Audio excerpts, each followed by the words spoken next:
नमस्कार दोस्तों, मैं अंकित शुक्ला आपके सामने एक नए वीडियो के साथ में। सो गाइस, जैसे जैसे मंथ निकलते जा रहे हैं, टाइम निकलता जा रहा है, डे निकलते जा रहे हैं, उसे उसे बच्चों की धड़कनें बढ़ती जा रही हैं। क्यों? क्योंकि कुछ बच्चों के बोर्ड के एग्जाम, 10th के 12th के बोर्ड के एग्जाम भी आ रहे हैं। गाइस, इस टाइम बच्चों के दिमाग पे सिर्फ एक ही भूत सवार है कि हम लास्ट मोमेंट पे तैयारी कैसे करें, चाहे वो बोर्ड की हो, चाहे वो IIT JEE के लिए हो। तो गाइस, आज हम कुछ ऐसा ही आपके सामने वीडियो लेकर के आए हैं। सो गाइस, अगर आप हमारे वीडियो को पहली बार देख रहे हैं तो चैनल को सब्सक्राइब कर लीजिए और गाइस, नए वीडियो की नोटिफिकेशन के लिए बेल आइकन को जल्दी से दबा लीजिए। सो गाइस, सपने देखना एक हमारी ज़िंदगी का अहम पार्ट है, लेकिन उन सपनों को पूरा करना हमारी ज़िंदगी का सबसे इम्पॉर्टेंट पॉइंट है। क्यों? क्योंकि हर इंसान को सपने देखने का हक होता है। तो ऐसे ही इन सपनों में हमारे कुछ बच्चे ऐसे होते हैं जो IIT JEE और नीट और IAS PCS वगैरह वगैरह की सपने देखते हैं, लेकिन उन्हें पूरा कैसे करें, उनको उसके लिए एक बेहतरीन गाइडेंस की जरूरत होती है। सो गाइस, आज हम बात करने वाले हैं, सबसे पहले हम बात करने वाले हैं IIT के बारे में बात करने वाले हैं कि IIT की तैयारी कैसे करें। सो गाइस, होता क्या, बेसिकली 10th से बच्चे तैयारी करना शुरू कर देते हैं। जैसे एग्जाम 10th की बोर्ड की एग्जाम हो गई और फिर वो सोचते हैं कि हमें क्या करना चाहिए। तो गाइस, ये वीडियो सिर्फ उन्हीं बच्चों के लिए है जो ये सोच रहे हैं कि IIT की तैयारी हमें कैसे करनी चाहिए।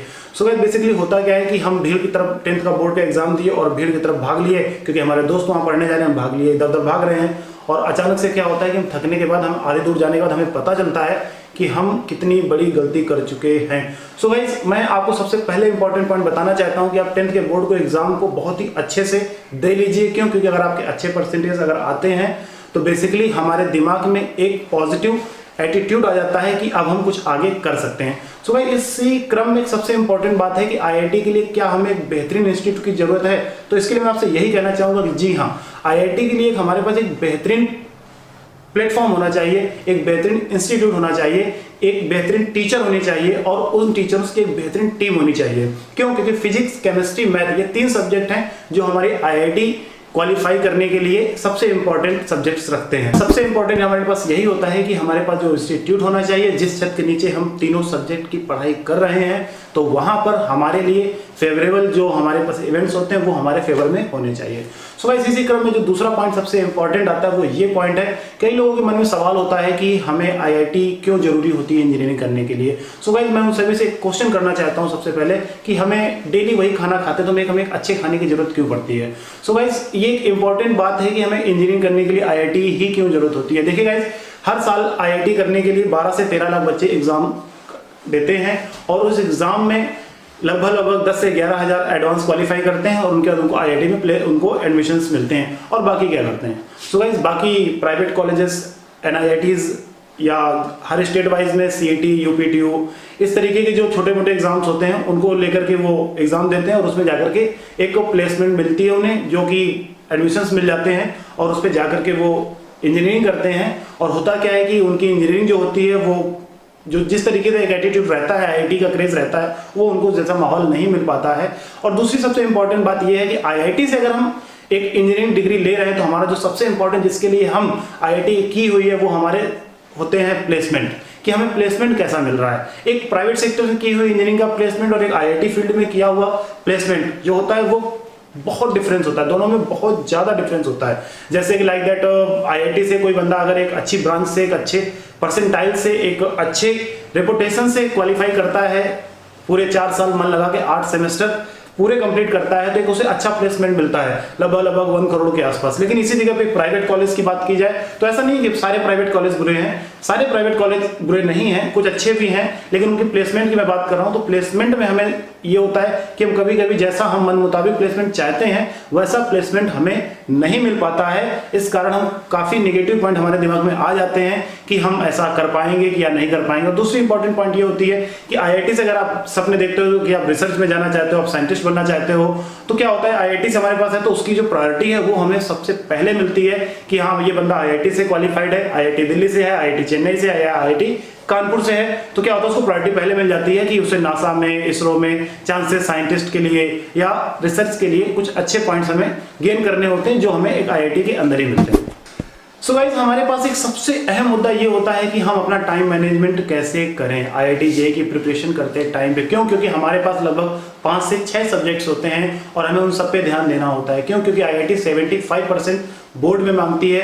उसके बाद हमारे पास सबसे ज़्यादा प्रेशर होता है कि आईआईटी के लिए हम पढ़ाई के लिए, फाउंडेशन कोर्स के लिए कितना ध्यान दें, कितना टाइम मैनेजमेंट करें। सो गाइस, हमें सबसे पहले से ही टाइम मैनेजमेंट करके रखना ही होता है। क्यों? क्योंकि अगर हम टाइम वेस्ट करेंगे तो लास्ट में 3 घंटे में क्या करेंगे जा करके। सो गाइस, हमारे पास एक सबसे प्लस पॉइंट ये आता है कि हम टाइम मैनेजमेंट कैसे करें। तो गाइस, टाइम मैनेजमेंट करने के लिए सबसे इंपॉर्टेंट पॉइंट ये है कि आप अपने एक एक सेकंड को बचाना शुरू कीजिए। जैसे आप सोशल मीडिया यूज करते हैं, आप उस सोशल मीडिया में मैसेज के अलावा आप कॉलिंग कर सकते हैं। कॉलिंग से क्या होगा, हमारा टाइम बचेगा। या जैसे कुछ घर के काम होते हैं या मम्मी पापा कुछ बातें होती हैं, उनको अवॉइड कीजिए। काम से उनको भाई पर दीजिए, छोटे भाई या छोटी बहन पे दीजिए। इससे हमारा टाइम मैनेजमेंट थोड़ा बचता है। और फिर दूसरी चीज हमारे पास ये है कि जब आप सब्जेक्ट पढ़ने बैठते हैं, जैसे फिजिक्स पढ़ने बैठे, जैसे आप केमिस्ट्री पढ़ने बैठे, जैसे मैथ पढ़ने बैठे, आप इन्हें कॉन्टिन्यूसली तीनों को नहीं पढ़ सकते, लेकिन फिजिक्स को भी आप लगातार 3 घंटे नहीं पढ़ सकते। तो आप क्या कीजिए, आप एक घंटे फिजिक्स को पढ़िए, 1 घंटे फिजिक्स पढ़िए, आप 10 मिनट का ब्रेक लीजिए, आप फिर से 40 मिनट फिजिक्स पढ़िए, आप लगभग 5 मिनट का ब्रेक लीजिए। इस तरीके से आप फिजिक्स को लेकर के 2.5 से 3 घंटे कंप्लीट कीजिए। क्यों? क्योंकि फिजिक्स जो है वो 60% न्यूमेरिकली और 40% थ्योरेटिकली चैप्टर है। फिर आती बात हमारे पास केमिस्ट्री की। तो केमिस्ट्री की अगर हम बात करें तो केमिस्ट्री रिएक्शन से भरा हुआ है, जो कि मेरे को बहुत ज्यादा टफ लगता है। सो गाइस, केमिस्ट्री को लेकर के अगर मैं बात करूं आपसे टाइम मैनेजमेंट के लिए, तो आपको रिएक्शन पढ़ने से बेहतर होगा पेंसिल कागज लेकर के रिएक्शंस को करें। क्यों? क्योंकि रिएक्शन करने में और पढ़ने में क्या होता है, हमारा दिमाग उस रिएक्शन को पढ़ता तो है, लेकिन क्या होता है, दिमाग कुछ बाहरी चीजें सोचना शुरू कर देता है। तो क्या हमारा होना चाहिए कि हम पेंसिल कागज से उस चीज को थोड़ा सा करें, तो हमारी प्रैक्टिस बढ़ेगी, लिखने की कैपेसिटी बढ़ेगी। तो केमिस्ट्री का हमारे पास हो गया ये। फिजिक्स केमिस्ट्री एक तरफ हो गई, लेकिन मैथमेटिक्स जो होती है वो सिर्फ और सिर्फ प्रैक्टिस मांगती है। क्यों? क्योंकि उसमें हमें हाथ चलाना ही पड़ेगा। अदरवाइज हाथ अगर आप नहीं चलाओगे, दिमाग का यूज करोगे या उसको सोचोगे, तो आपका फिजिक्स क्वेश्चन रट करके आप मैथमेटिक्स को क्वालिफाई नहीं कर सकते हैं। क्योंकि हमारे मार्किंग सिस्टम में केमिस्ट्री के बाद मैथ ही एक ऐसा सब्जेक्ट है जो हमारे मार्किंग के वेट को बढ़ाता है। क्योंकि फिजिक्स जो होता है वो वेटेज को घटाता है, इसलिए हमारी जो प्रायोरिटी है प्रैक्टिस को लेकर के मैथमेटिक्स में, वो लगभग मिनिमम से मिनिमम तो नहीं, मिनिमम तो मैं ये नहीं कहता था आप 1 ही घंटे पढ़ो, लेकिन लगभग 3 घंटे तो होनी चाहिए, 3 घंटे प्लस होनी चाहिए मैथमेटिक्स को लेकर के। सो गाइस, इन सब चीजों को, ये तो चलो हो गई किनारे की बात की हमें 3-3 घंटे तीनों में देने हैं, लगभग 1-1 घंटे 2-2 घंटे का ब्रेक लेकर के बीच में 1-1 घंटे रख करके। दूसरा पॉइंट ये आता है कि उन लास्ट 3 घंटों में हमें क्या करना, टाइम मैनेजमेंट हमारा कैसा होना चाहिए। लेकिन गाइस, इससे सबसे पहले मैं आपसे एक बात ये कहना चाहता हूं कि गाइस क्या होता है कि हम मोबाइल में अपना ध्यान कुछ ज्यादा ही लगा देते हैं। जैसे हम किसी से चैटिंग करते टाइम यूज कर देते हैं, हमारे मम्मी पापा बड़े हमसे कहते हैं आप मोबाइल का यूज कम करो। तो गाइस, मोबाइल का यूज बिल्कुल कम करना चाहिए, लेकिन मोबाइल का यूज बिल्कुल बंद नहीं करना चाहिए। क्यों? क्योंकि अगर आप मोबाइल का यूज बिल्कुल बंद कर देंगे तो बाहर क्या चल रहा है, दुनियादारी में क्या चला, न्यू अपडेट क्या आईआईटी में या एग्जाम में या किसी भी एग्जाम में न्यू अपडेट क्या, वो हमारे दिमाग में नहीं घुसेंगी। तो इसलिए हमें मोबाइल का यूज करना चाहिए। इससे अब कब करना चाहिए वो मैं आपको बिल्कुल इसी वीडियो में आपको बताने वाला हूं। मोबाइल का यूज हमें कब करना चाहिए। होता क्या है, हमारे मम्मी पापा का सबसे बड़ा प्रेशर होता है कि बच्चा हमारा मोबाइल तो नहीं चला रहा, वो बाहर भी जाते हैं, हमारे दिमाग में रहता है मोबाइल तो नहीं चला। तो आप मोबाइल यूज करने का एक टाइम बना लीजिए, वो टाइम भी एक ऐसा होना चाहिए जिसमें आपको ही प्रॉफिट मिले। अब वो टाइम मैनेजमेंट कैसा होना चाहिए, तो आप सबसे पहले कोशिश कीजिए कि आप सुबह जब उठते हैं, क्योंकि उठते टाइम पे बहुत प्रॉब्लम्स होती है भाई नींद नहीं खुलती है, हर इंसान रात में लेट सोएगा तो सुबह कैसे उठेगा। तो सीधी बात, आप स्टूडेंट है, पढ़ाई कर रहे हो, तो आप कैसे उठोगे। तो आप एक काम कर सकते हो, आप सुबह उठते टाइम पे मोबाइल को यूज कर सकते हो। इससे हमारा फायदा ये होगा कि हमें बाहर की पूरी जानकारी मिल जाएगी और इसी के साथ साथ हमारी जो नींद है वो बाहर चली जाएगी, हमारे बिल्कुल फ्रेश होकर के हम उठेंगे और हमारा मोबाइल भी यूज हो जाएगा और ये सब चीजें भी हमारी मैनेज हो जाएंगी। दूसरा इंपॉर्टेंट पॉइंट है गेमिंग। हमें गेमिंग की तरफ ध्यान नहीं देना। अभी एक गेम आया हुआ है पबजी को लेकर के हमें मिनिमम से मिनिमम 25 मिनट वेस्ट करने ही होते हैं 1 मिनट एक गेम के लिए। सो गाइस, गेमिंग से बचिए। गेम अगर आप 2 साल नहीं खेलोगे तो 2 साल बाद भी आप उस गेम को खेल सकते हो, लेकिन आईआईटी को 2 साल बाद नहीं किया जा सकता है। क्यों? क्योंकि IIT is the best for your future engineering. So guys, सबसे एक अहम क्वेश्चन और हमारे पास आता है कि क्या आईआईटी की पढ़ाई करने के लिए हमें 14 आवर्स या 15 आवर्स पढ़ना जरूरी है क्या। सो गाइस, मैं नहीं कहता आपसे कि 14 और 15 आवर्स पढ़ाई करो, लेकिन गाइस अगर आप इससे कम पढ़ाई कर रहे हो तो आईआईटी के लिए आई थिंक सफिशिएंट नहीं है। सो गाइस, इसमें इंपॉर्टेंट पॉइंट ये आता है, आपने सुना होगा कि हमारे जो सक्सेसफुल पर्सन्स होते हैं, जो आईएएस निकलते हैं, जो आईआईटीएन बन जाते हैं, वो उनसे मिलते हैं, उनसे पूछते हैं भाई साहब आपने कितनी पढ़ाई की और कैसे पढ़ाई की। तो हमें उनकी स्टोरी सुनाते हैं और स्टोरी में एक बहुत ही अच्छे पॉइंट्स होते हैं जो हमें गेन करने होते हैं, लेकिन उन सब में एक कॉमन पॉइंट होता है कि हमने 18 घंटे पढ़ाई की हुई है। सो गाइस, 18 घंटे आप एक साथ बैठ जाएं तो आप 18 घंटे एक साथ पढ़ाई नहीं कर सकते हैं। तो बेसिकली आपको सबसे पहले मैं यही कहूंगा कि जिस दिन से आप आईआईटी की तैयारी करना शुरू कर रहे हैं, आप उस दिन से ही लगभग थोड़ा थोड़ा करके पढ़ना, टाइम इंक्रीज करना शुरू कर दीजिए। और होगा क्या, लास्ट के 4 से 5 मंथ में जो आपकी पढ़ाई का माहौल है वो लगभग 14 से 15 घंटे इंक्रीज हो जाएगा। तो इससे हमें पे कॉन्फिडेंस मिलेगा और हमारी बैठने की जो कैपेसिटी है वो बढ़ेगी। क्यों? क्योंकि एग्जाम में हमें 3 घंटे बैठना होता है और 3 घंटे हमारे दिमाग को हमें उसी जगह पर कंसंट्रेट करना होता है। हमें ये डिपेंड नहीं करता है कि आपने 16-17 घंटे कितना पढ़ा, क्या पढ़ा और कैसे पढ़ा। हमारा डिपेंड करता है कि वो 3 घंटे हमारा दिमाग और हमारा मन वहीं पर होना चाहिए। क्यों? क्योंकि अगर हमारा दिमाग, हमारा मन वहीं पर नहीं होगा तो सीधी सी बात है कि हमारे जो क्वेश्चंस हैं, हमारी जो क्वेश्चन थिंकिंग है वो हमारी बहुत ही कमजोर पड़ जाएगी और हम कोशिश करेंगे कि हमारे क्वेश्चन हो सकता है छूट जाएं, लेकिन हमारी कोशिश ये रहेगी कि हम कोशिश और करें जितने ज्यादा से ज्यादा क्वेश्चन हो जाएं। सो गाइस, अभी से, आज से अगर आप आईआईटी की तैयारी करना शुरू कर रहे हो तो आप अभी से, आज से बिल्कुल शुरू हो जाइए कि आप डेली 15-15, 20-20 मिनट इंक्रीज करें अपनी पढ़ाई में। तो इससे क्या होगा कि आपके 12th के लगभग अप्रोक्स हाफ 12th में आपका जो टाइम पीरियड होगा वो 14 से 15 घंटे इंक्रीज हो जाएगा।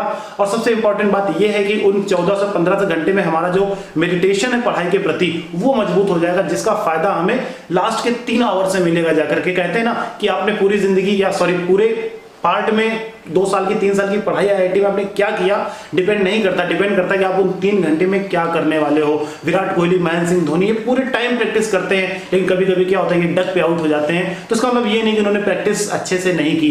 तो कभी कभी हमें उस डक से बचने के लिए हमें उन 14 घंटे में 1 घंटा ऐसा रखना चाहिए जिससे अपने दिमाग को हम मेडिटेशन कर सकें, जिसका फायदा हमें लास्ट के 3 आवर्स में दोस्तों बहुत ही अच्छे से मिलेगा।